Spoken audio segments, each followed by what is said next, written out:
Alright, 80% of Pimp My Ride was fake. Here's the evidence.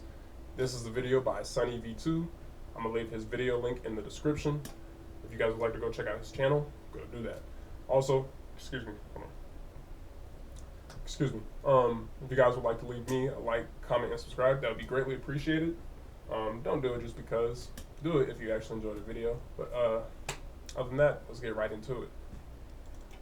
House. It's not my house. It's a staged house. And the contestants' houses weren't the only thing Pimp My Ride lied about. The reactions were staged and retaken multiple times. Certain upgrades were taken off as soon as the cameras cut. It's for a boat. He goes, it's a GPS for waterways. It will not work in your car. And disappointingly, even Exhibit himself had no real interest in cars. Soccer moms coming up to me, telling me about their husband and their car that he had since the 60s. And I was like, stop talking to me about this. I know as much as you do. When asked if the show was I don't know, bro. I can't do, I don't know. I just couldn't do nothing like if it's faking it. Unless it's like actual like acting. I don't know how to act, but I would love to act one day. But if you're just like, you know, trying to make a show like that and you have to fake it, I don't know, like even like if you're doing like content, I guess it depends on what your content is. But my content that I make, reaction videos, like I wouldn't want to fake it because it's like, it's just boring. fake, a former contestant replied with a single word correct, which isn't surprising as the show even lied about who the contestants were. For example, in season 2, episode 10, Brooke was introduced as a 22-year-old film lover working hard to go to grad school, which had been fabricated by the producers as she was actually a This is some of the boys shit. The boys be doing this lying shit. 25-year-old cocktail Not the actual show, but inside the show, what Bot be doing. If you guys know, you know. waitress planning to move back to New York. The reason for this, as explained by Jake from season 3, was because Pimp My Ride only picked people in their early 20s. There was a strict age limit of 22 years old. Confirming that the show was lying about contestants' details before filming had even started. In the first 30 seconds of each episode, Exhibit emphasizes that each contestant doesn't know they're about to get picked. He has no idea. I'm about to pimp his ride. Yet this was strange as the contestant always answered the door, always had a microphone on them, and even had their windows blacked out as if they didn't want cameras seeing inside. Well, it turns out Brooke, the supposed 22-year-old film lover, had been pre-selected by a friend to appear on the show, and as a result she'd state, when Exhibit showed up at my house to tell me I'd been chosen, not a surprise. What was a surprise was when the producers made me react and then react again to Exhibit showing up, finally coercing me into doing a cartwheel, and she wasn't the only contestant who'd had this experience. And they push you on how to say it and what to say and everything like that. The show didn't have an actual script, but they did steer the dialogue in a direction that they wanted. If I said something they liked, they would have me repeat it over and over on camera. This had been commented by Seth, who appeared in season 5, who was also well aware that Exhibit was coming to his house, stating, "They told me I was in..." Bro, just imagine the neighbors who like, they know about the show, and the neighbors probably thought it was real, and then they see their neighbor re-saying something that they already said. They're probably like, bro, what the fuck? And then back then too, they probably went to work, told their coworkers, yeah, that show's fake, and their coworkers probably like, bro, you're full of shit. How is it fake? The running for my own episode, but it was between me and 2 other people. When I was sitting in the house waiting for a knock at the door, they said that it was either going to be Exhibit or a producer telling me I didn't win. Thinking back on it, that was all bullshit, but it did make the surprise genuine, which was the same experience as Erin from season 4, episode 2. She was one of 3 contestants. One of them would be chosen. Someone came and knocked at the door. If it was Exhibit, they won. Each contestant was at least somewhat aware that they'd be getting a knock on the door because, well, the homes they were in were actually owned by Pimp My Ride. A Huffington Post article clarified, these houses were oftentimes not the contestants' homes. Instead, each dwelling had been rented by MTV. For example, when Jake from season 3 was asked, did the film crew show up and stage the whole surprise as part of the episode, he'd respond by stating it wasn't my house. It was a place owned by one of the crew members. Similarly, Seth from season 5 stated, the house was rented from Craigslist because I lived in an apartment, and they need a house with a big open driveway for filming, which is certainly reasonable, although sometimes the house was part of the person's story. In season 2, for example, Eric's car had supposedly been beat up in the rough streets of Compton. In Compton, ain't no street lights in Compton. However, judging from a quick look at Google Maps, it seems the episode was filmed in a much nicer neighborhood. So if Eric's story was inconsistent and Brooke's story from earlier was downright fabricated, then who else's stories were exaggerated for the sake of the show? Well, it seems pretty much all of them. In season 3, Jake's Buick had been bought from his grandma who smoked, and as a result the show threw an extra few dozen cigarette butts in the car to make her just look like a totally disgusting person. On top of this, the show interviewed Jake's girlfriend toward the start of the episode, yet MTV apparently questioned me having a girlfriend and suggested I dump her because it was better for my desperate dude with a shit car image. A producer later responded by stating, "Why would we want a kid to break up with his girlfriend? How would that have helped the show?" So while Jake's claim about his girlfriend was somewhat questionable, the cigarette story was confirmed by Seth, who had a similar experience. "I know I'm fat, but they went the extra mile to make me look extra fat by telling the world that I kept candy all over my seat and floor just in case I got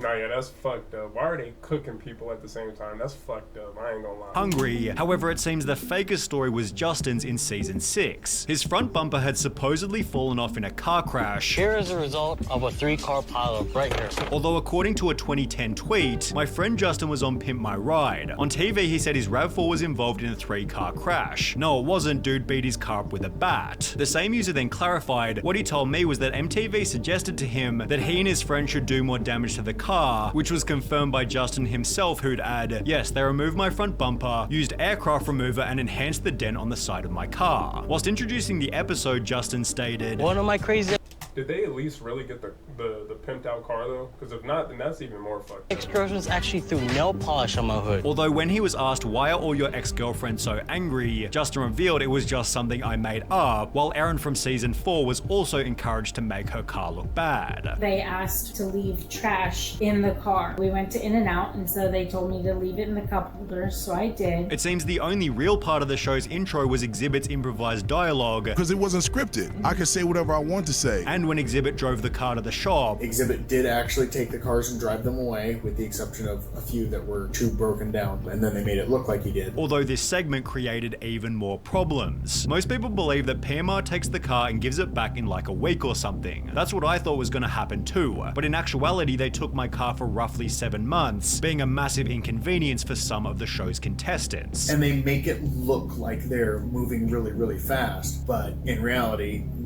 they weren't. When asked for the 5 months they had your car, did they supply you with a replacement car, Justin from season 6 replied, "No, they gave me $2,000 to rent a car. But I was 19 at the time. I rented a car for a month and it cost me $1,000, forcing Justin to find his own transport for the remaining 4 months. Seth from season 5 had a similar experience, being forced to go to a really small Hey, I ain't gonna lie, all the money that show made, they owe everybody. And I mean everybody, because I know they made some money off that show. shady company off the freeway by LAX because they were the only ones willing to rent to me because of my age. It sucked having that rental car because they wouldn't take payments over the phone, so once a month I had to drive all the way from West Covina to LAX just for them to swipe my card. Although the rental situation was better for other contestants. They had my car for about 6 months, and that time I had the rental car for 6 months as well. With Jake from season 3 adding, they gave me a really nice Mitsubishi Lancer to drive for the time they had the Buick. In the meantime, the crew began to plan how the rides were going to be pimped, although according to a former production staffer, this was also somewhat staged.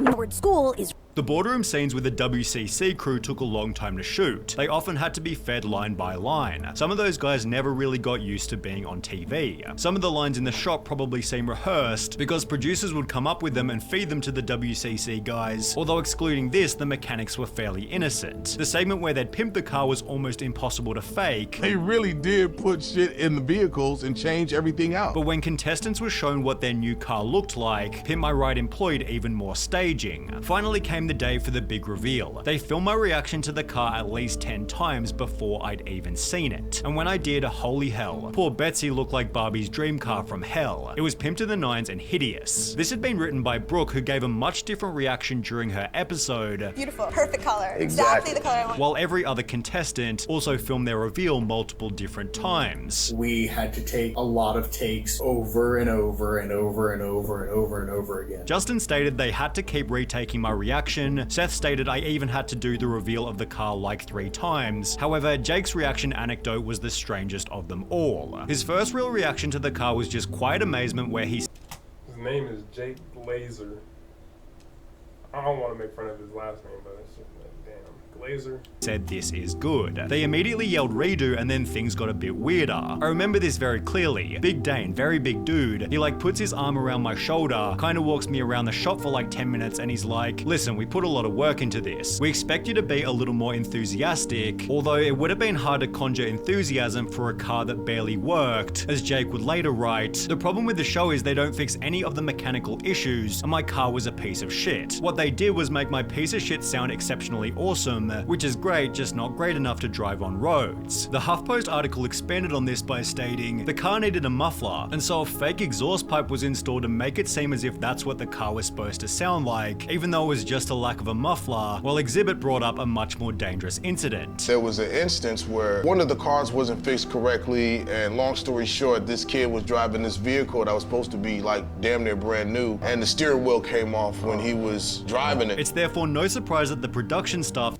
Hell no, I would have sued them niggas right then and there. I hope he sued them. said, I can say that the cars often weren't fully ready when we shot the reveal. Some had to stay in the shop another week or so to get finished before the kids got them back, especially if they had mechanical issues, and it was Seth and his candy bars who seemed to fit this category. Pimp My Ride doubled down on his supposedly crappy diet by installing a cotton candy machine in the boot of the car, which didn't even work as the cotton candy machine didn't have a protective hood that fit. So if I tried turning it on, it would get candy strands everywhere. Very messy, so I never used it again after the shoot. Seth also never used the LED lights installed in the seats as they would get really hot if left on, while he also had to remove the gull-wing doors because the pistons used to lift them kept them from putting seatbelts in the back, which was highly dangerous. To add a cherry on top of the cake, he had to fork out a further $1,700 for a brand new engine, then adding, after that I drove it for a month before someone hit me and totaled it. However, the end to Justin's RAV4 was even more brutal.